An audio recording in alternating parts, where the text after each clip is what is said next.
Halo semua, balik lagi di channel Teraokun. Sebelum pembahasannya dimulai, silahkan klik tombol subscribe dan aktifkan lonceng notifikasinya supaya kalian gak ketinggalan info dan teori terbaru seputar One Piece.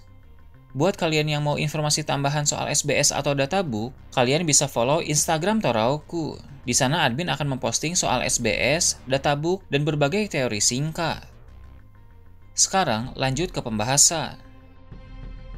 Melanjutkan cerita dalam chapter yang lalu, channel Teraokun kali ini akan membahas kelanjutan dari chapter sebelumnya. Cerita dimulai dengan memperlihatkan Luffy dan Loki yang saat ini sudah berada di atas kapal awan untuk menuju ke area sekolah Walrus. Seperti yang telah admin Teraokun bahas sebelumnya, mereka berdua bersama dengan Hajudi dan para krunya telah naik dari dunia bawah menuju ke dunia matahari. Namun untuk sementara waktu, Hajudi dan para krunya masih harus membereskan berbagai kekacauan yang ditimbulkan oleh para monster mimpi buruk di pemukiman para warga. Sehingga Luffy dan Loki yang pergi lebih dulu menuju ke lokasi pertempuran utama.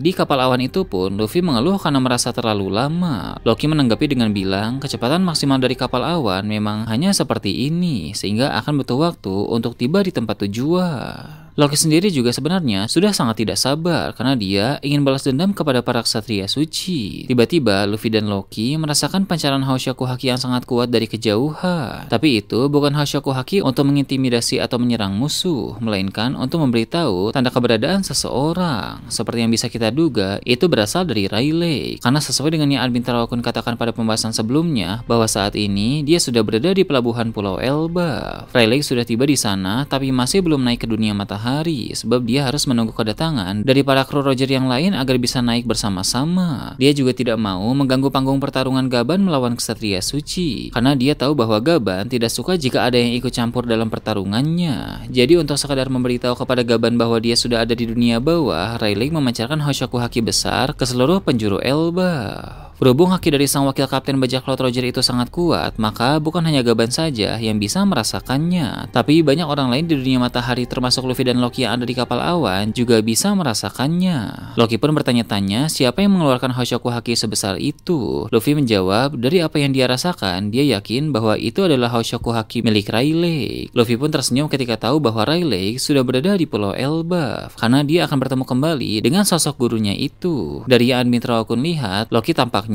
tidak mengenal Rayleigh secara pribadi, tapi pada masa lalu dia tahu tentangnya melalui berita dan informasi dari orang-orang. Rayleigh memang sosok yang sangat terkenal, jadi admin Teraokun tidak heran meski Loki tidak mengenalnya secara pribadi, bahkan dia juga tidak pernah bertemu langsung dengan Rayleigh, tapi dia mengetahui reputasi Rayleigh dari berita-berita yang ada. Bahkan julukan Rayleigh si Raja Kegelapan pun diketahui oleh Loki. Loki bilang sepertinya Rayleigh datang untuk bertemu dengan teman lamanya yaitu Yasan. Mendengar itu membuat Luffy bertanya-tanya, apakah Yasan yang Loki maksud adalah pria tua aneh yang memakai kapak sebagai senjatanya? Loki pun membenarkan hal tersebut. Yasan hanyalah nama panggilan orang-orang Elbaf untuk dirinya. Sebenarnya pria itu bernama Skopper Gaban. Dia salah satu kru terkuat dalam bajak laut Roger bersama dengan Silvers Rayleigh. Luffy pun terkejut ketika mengetahui hal tersebut. Dia lalu mengingat kembali pertarungan mereka di Kastil Aurus beberapa waktu yang lalu. Sekarang Luffy paham mengapa pria tua aneh itu terasa sangat hebat, karena rupanya dia salah satu kru terkuat Raja Bajak Laut sama seperti Rayleigh. Setelah itu, Luffy mulai beralih topik. Dia bertanya kepada Loki apa sebenarnya alasan dari sang raksasa tersebut menghabisi Raja Elbaf pada masa lalu. Di dunia bawah kemarin, Loki sempat bilang dia melakukannya bukan karena ingin. Jadi Luffy penasaran apa yang mendorong Loki untuk melakukan hal itu sampai dia dibenci oleh seluruh raksasa Elbaf. Masih belum diketahui apakah Loki akan menjelaskan alasannya menghabisi Raja Harat atau tidak, karena cerita terlebih dahulu berpindah ke tempat lain.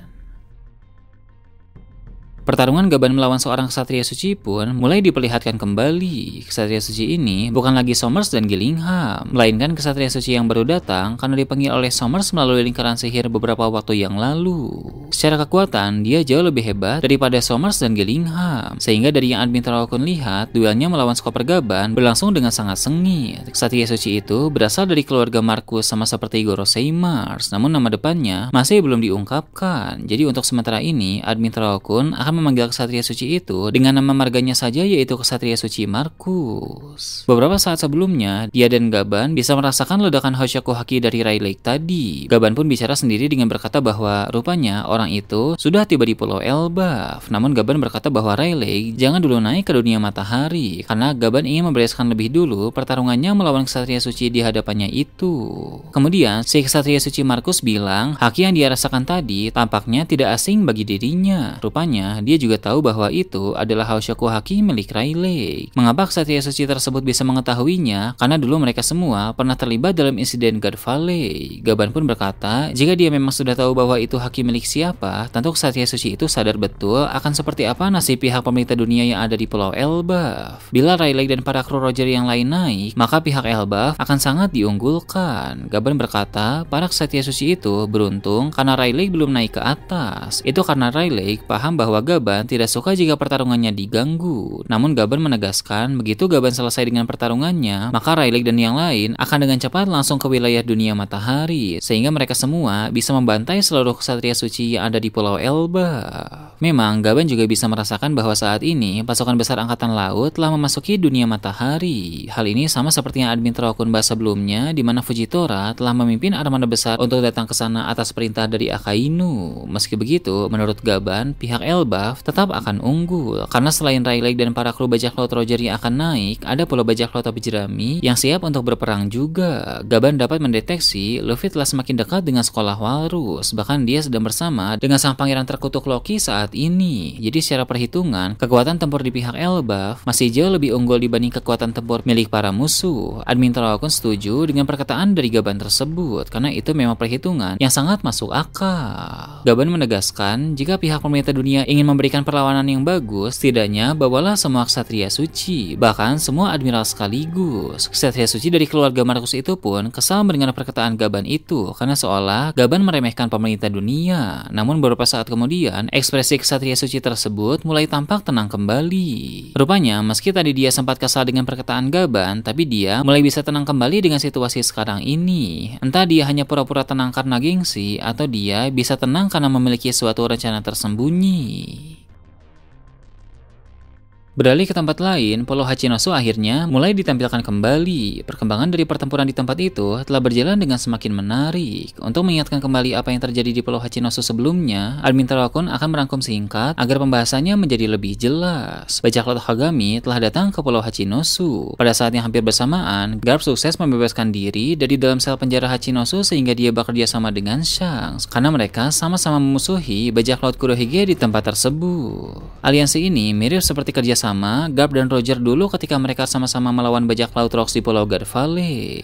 Tak lama kemudian, Sengoku datang bersama dengan pasukan kecil angkatan laut. Mengapa pasukan ini kecil? Karena ini bukan misi resmi dari Akainu, melainkan hanya keinginan pribadi Sengoku untuk menolong Garp yang ditangkap oleh Kurohige sebelumnya. Sengoku yang muncul di sana saat Garp sudah bebas langsung menjadi tahu bagaimana situasinya, sehingga dia juga ikut dalam aliansi sementara Garp dengan bajak laut Akagami. Sementara pertempuran berlangsung, aliansi Kurohige di berbagai tempat mulai bermunculan. Banyak dari mereka merupakan nama-nama besar yang kuat, salah satunya adalah Golden Lion Shiki. Berhubung keadaan telah menjadi semakin kacau, Shanks juga memanggil para aliansi terkuatnya untuk datang ke Pulau Hachinosu. Saat ini, karena pertempuran telah berlangsung semakin lama, maka sudah ada semakin banyak aliansi terkuat Shanks yang muncul di Pulau Hachinosu itu. Mereka pun menghadapi para aliansi Kurohige di bagian pantai. Dalam pertarungan itu, akan sedikit diketahui kemampuan-kemampuan yang dimiliki oleh aliansi terkuat Shanks. Dari admin Taro Kun lihat, sebagian dari mereka adalah pengguna kekuatan buah iblis, sedangkan sebagian lain hanya fokus mengandalkan haki saja. Beberapa di antara mereka pun diperkenalkan, sekaligus dikonfirmasi berapa saja nilai bounty-nya. Sebagian dari mereka memiliki bounty di atas 1 miliar berry, bahkan ada beberapa juga yang tembus 2 miliar berry. Mereka pun mampu menghancurkan cukup banyak kapal dari aliansi Kurohige itu. Namun aliansi Kurohige juga membalas serangan mereka, sehingga pertempuran panas masih terus berlanjut di tempat itu. Tak lama kemudian, seorang marinir yang berjaga di kapal datang untuk melaporkan sesuatu. Dia bilang dia mendapat informasi bahwa pasukan besar angkatan laut di bawah komando Kizaru sedang dalam perjalanan menuju ke Pulau Hachinosu. Fleet Admiral Akainu telah mengirim Kizaru untuk membantu melawan para bajak laut di tempat itu, karena Akainu melihat pertempuran di Pulau Hachinosu sebagai kesempatan kesempatan untuk menyingkirkan banyak bajak laut kuat sekaligus. Akainu sengaja mengirim Kizaru di waktu seperti ini, agar ketika Kizaru dan pasukan angkatan laut datang ke Pulau Hachinosu, para bajak laut di sana sudah kelelahan dan terluka cukup parah, sehingga mereka semua bisa diringkus dengan lebih mudah. Sengoku cukup terkejut ketika tahu bahwa Kizaru dan armada besar angkatan laut sedang dalam perjalanan menuju ke tempat itu. Di sisi lain, kedatangan mereka memang akan sangat membantu pihak angkatan laut di Pulau Hachinosu. Namun di sisi lain, mereka pasti tidak akan peduli dengan aliansi sementara dengan bajak laut Akagami. Jadi keadaan bisa menjadi lebih kacau karena kubu menjadi terpecah belah. Sementara itu di bagian tengah pulau, pertempuran panas pun masih terus berlangsung. Duel antara Shanks melawan Kurohige telah menjadi semakin intens, di mana mereka saling serang dengan berbagai teknik kuat dari mereka masing-masing. Terakhir kali admin Teraokun membahas soal pertarungan Shanks melawan Kurohige ini, Kurohige terlihat hendak memakai salah satu teknik terkuat dari Awakening Buah Iblis Yami Yami no Mi. Shanks pun memakai Kenbunchaku Haki tingkat tinggi yang bisa melihat masa depan untuk mencari tahu apa yang akan terjadi bila Kurohige melakukannya. Dalam penglihatan Shanks, kegelapan besar dan sangat kuat akan menutupi seluruh pulau Hachinosu, sehingga akan jatuh banyak korban jiwa. Dengan mengetahui hal mengerikan yang akan terjadi itu, Shanks tidak akan membiarkan Kurohige memakai teknik Awakening Yami Yami no Mi itu. Dia segera menyerang Kurohige secara terus-menerus sehingga Kurohige tidak mendapat kesempatan untuk melancarkan jurus pamungkasnya itu.